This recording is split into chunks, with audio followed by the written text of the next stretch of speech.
लक्ष्मीनाथसमारम्भं नाथयामनमध्यमाम् अस्मदाचार्यपर्यन्तं वन्दे गुरुपरम्परं वसुदेवसुतं देवं कंसचानूरमर्दनं देवकी परमानन्दं कृष्णं వందే జగన్ గురుం. ప్రియ భగవద్బంధువులారా, ఈరోజు మనం విష్ణు సహస్రనామ స్తోత్ర వైభవాన్ని 13వ భాగానికి స్వాగతం పలుకుతూ భీష్ముని వృత్తాంతం చెప్పుకుంటున్నాం. దానిలో భాగంగా భీష్మ అనే పదానికి భయాన్ని కలిగించేవాడని అర్థం కదా. ప్రతి వ్యక్తికి బాహ్య శత్రువులు, అంతఃశత్రువులు అని ఇద్దరుంటారు. బయట విరోధంతో ఉండేవారంతా బాహ్య శత్రువులు. శిశుపాలుడు మొదలైన వారు వీరందరికీ భయాన్ని కలిగిస్తాడు. కాబట్టి భీష్ముడు అదిగాక అంతఃశత్రువులు 6 వరుసగా వివాహమాడని ప్రతిజ్ఞ చేసి కామాన్ని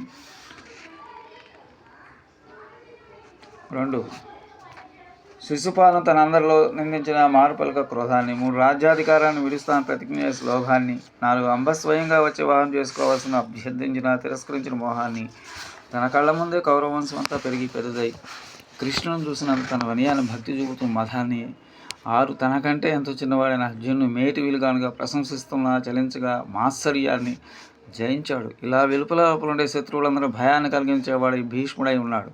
కాబట్టి భీష్ముడు అయ్యాలని మరో తీరు సమన్వయం. ఇంతకీ ఈ భీష్ముడు దేవవ్రతుడు కాదు, భీష్ముడు కాదు. ఉద్యోగ స్థాయిని బట్టి లోకంలో ఆయా ఉద్యోగులకు ఆయా పేర్లు ఉంటాయి. అలాంటి సమాన స్థాయి ఉద్యోగులంతా ఒక సంఘంగా ఎలా నేడున్నారో అలాగే దేవలోకంలోనూ విభాగాలు ఉన్నాయి. వీటిని గణాలు అంటారు. వసువులు, రుద్రుడు, ఆదిత్యులు, మరుతులు, విశ్వదేవతలు ఇలా ఉంటాయి గణాలు. వాటికి వసువులు గణంలో ఉండే వసువులు 8 మంది. ఆ 8 తమ భార్యలతో ఒకమారు దేవలోకం నుండి భూలోకానికి విహారానికి వచ్చారు. ప్రభాసులనే పేరున్న వసువు యొక్క భార్య వశిష్ఠుని హోమధేనువుని చూస్తూనే పట్టుబట్టి వినిపించుకోకుండా ఎంత చెప్పినా కాదని తన భర్త ప్రభాసుని ద్వారా ఆ హోమధేనువుని తమ లోకానికి తీసుకుని పోయింది. వశిష్ఠుడు కోపించి ఆ ప్రభాసుని మిగిలిన 7 సహా భూలోకంలో జన్మించవలసిందని శపించాడు. మిగిలిన 7 కంటే ప్రభాసుని మరింత దోషప్రదం కావడంతో గంగాదేవి సంతులకి ప్రభాసుడు దేవవ్రతుడిగా పుట్టి శాశ్వత కాలంలో భూలోకంలో ఉండవలసి వచ్చాడు. మిగిలిన వారంతా పుట్టడంతోనే శాపమోక్షాన్ని గంగ ద్వారా పొందగలిగారు. పోయిన పిమ్మట గంగలో కలిపేది కూడా ఇలా శాపకాలను జన్మించిన ఈ దేహం శాపమోక్షాన్ని పొంది యథాస్థానానికి ఉత్తమంగా పోవాలనే ఉద్దేశంతోనే. అందుకే అందరూ కాశీ మరణాన్ని కోరుకునేది కూడా ఈ కారణంగా దేవవ్రతుడు జనం భీష్ముడిగా మారటం ఇదంతా జగన్నాటకం ప్రకారం జరుగుతున్నదన్నమాట.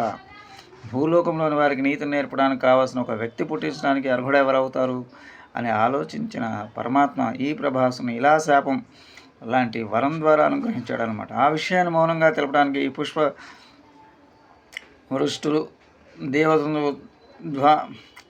ధనాలను అంటే ఏమన్నమాట, భీష్ముడు అనబడే ఈ దేవవ్రతుడు తాను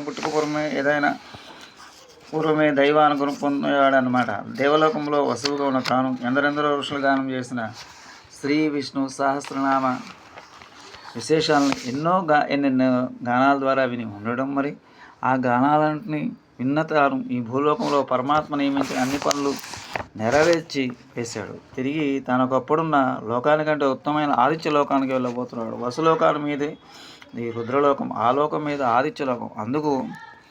అందుకే వసురుద్రాదిత్య రూపులుగా పితృదేవతను శ్రాద్ధ సందర్భంలో చెప్తారు. తల్లిదండ్రులు జీవించున్నవారు కూడా ఈ భీష్మున నాడు తర్పణాలు విడవాలని శాస్త్రం చెప్పడానికి కారణం కూడా భీష్ములా తరించాలి సుమా, అలా దైవానుగ్రహాన్ని పొందేందుకు ప్రయత్నించాలి సుమా అని బోధించేందుకు ఈ దశలో ఇతని రాకని గుర్తిస్తూ రాకకి చిరస్థాయిగా ఉండేది ఏదో ఒక దాని లోకానికి తన ద్వారా అందింపజేయదలిచిన పరమాత్మ ఈ విష్ణు సహస్రనామాలను అందింపజేస్తాడు.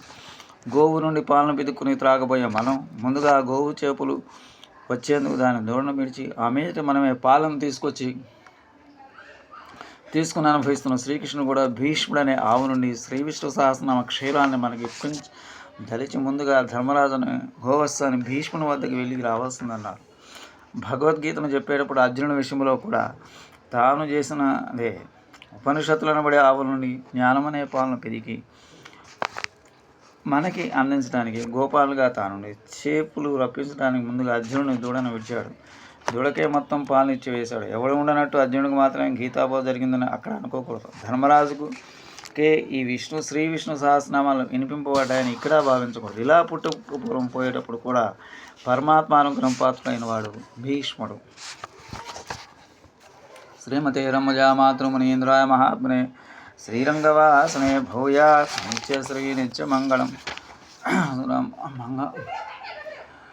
మంగళం నారసింహాయ మంగళం గుణసుందవే మంగళానా నివాసాయ యాదాద్రీసాయ మంగళం శ్రేయకాంతాయ కళ్యాణిధేనదేర్జునం శ్రీవేంకటనివాస శ్రీనివాసాయ మంగళం మంగళాశాసన పరమధాచార్య పురం సర్వేస్య పూర్వైరాచార్య సకృపాయాస్తు మంగళం స్వస్తి జయ శ్రీరామ్.